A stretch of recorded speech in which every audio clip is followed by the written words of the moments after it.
ಇತ್ತೀಚೆಗೆ ಯುದ್ಧ ತುಂಬಾ ವರ್ಷಗಳ ಹಿಂದೆ ಮೊದಲನೇ ಮಹಾಯುದ್ಧ, ಇನ್ನು ಕೆಲವು ವರ್ಷದ ನಂತರ ಎರಡನೇ ಮಹಾಯುದ್ಧ. ತುಂಬಾ ಪೌರಾಣಿಕ ತಗೊಳಕ್ ಹೋದ್ರೆ ಕುರುಕ್ಷೇತ್ರ ಅಂತಕ್ಕಂಥ ಜಾಗಕ್ಕೆ ಹೋದಾಗ ದೊಡ್ಡ ಗೇಟ್ ಹಾಕಿಟ್ಟಿರ್ತಾರೆ. ಆ ಗೇಟ್ ಒಳಗೆ ಮಣ್ಣನ್ನು ಬಿಟ್ಟಿದ್ರು ಕೂಡ ಜಗಳ ಮಾಡಕ್ ಶುರು ಮಾಡ್ಬಿಡ್ತೀವಿ ಅಂತ ಹೇಳ್ತಾರೆ.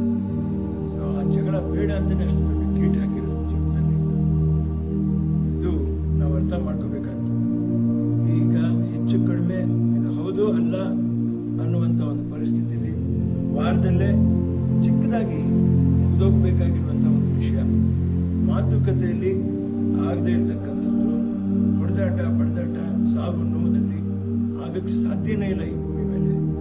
ಅದಕ್ಕೆ ಉದಾಹರಣೆನೇ ಇಷ್ಟು ವರ್ಷಗಳ ಕಾಲ ನಾವೆಲ್ಲ ಬದುಕಿರೋದು. ಈ ಮಧ್ಯದಲ್ಲಿ ಮನುಷ್ಯನಿಗೆ